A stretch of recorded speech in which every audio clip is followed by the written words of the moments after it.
Hello there, my name is Laura Lee Lovering and I work for BMS World Mission in the Peruvian Amazon, and I work with the Loreto Baptist Association based in Iquitos, and specifically I am based here in Nauta, working at the Nauta Integral Mission Training Center. So yeah, we've experienced quite a few changes to life over the last month. Right now we're in the 5th week of our quarantine, and what does that look like on the ground? Well, for us here in Loreto, for us here in Loreto, we have a curfew which runs from 4 p.m. through to 4 a.m. And in the mornings our market area is open from 5 till 9, and one member of the family is allowed to go to the market. Aside from that, all non-essential travel and business is basically on lockdown.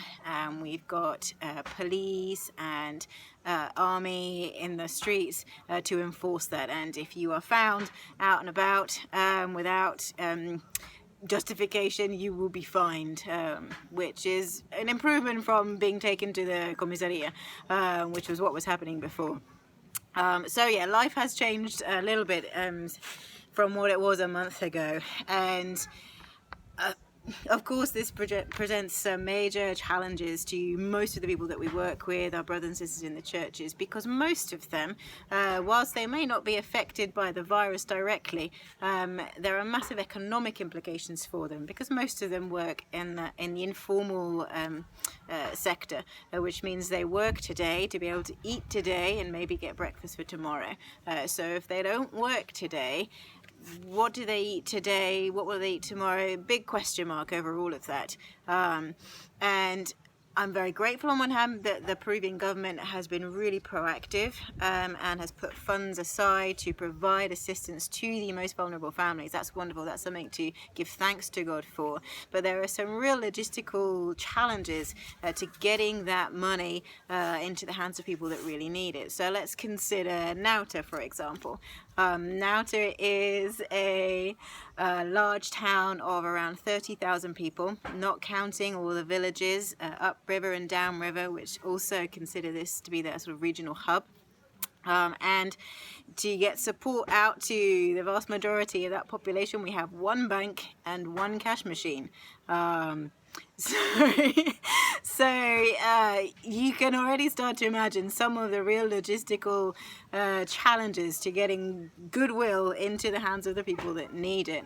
And I suppose one of the things I'm very pleased about here at the training center is that so for the last 4 years we've been running a collaborative water project with our neighborhood, so providing water to about 40 families, and each family would normally pay a small amount each month basically to cover the electricity bill of pumping water.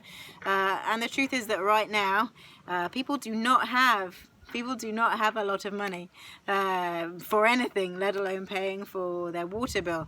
So as a team, for us it was an obvious decision. You know, we receive grace freely from God, we need to be generous, and thankfully, because of the way BMS supports the work of the training center in its day-to-day running, we have funds that we can divert to cover the full cost of providing that water and keeping the taps open for our community until the quarantine is over.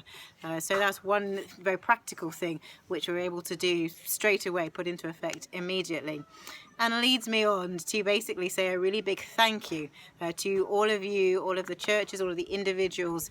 Thank you for your prayers and thank you for your giving, because we would not be able to cover the costs, let alone anything else we would desire to do to help people here, without those prayers and without the giving of the UK churches. So thank you so much, and please know that we are also praying for you at this really difficult time.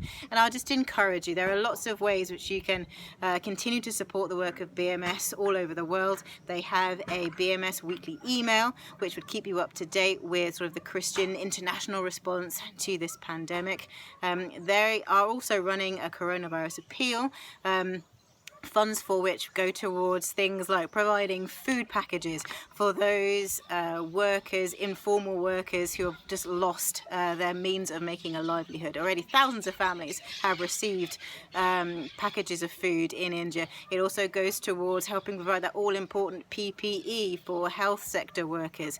Many people have benefited from that in Nepal already, amongst many other things that thankfully BMS can do because they are in so many places all around the world. So please don't stop praying for us, please don't stop giving also. And finally, just to say, stay safe everybody, thank you again, and God bless you. Bye bye.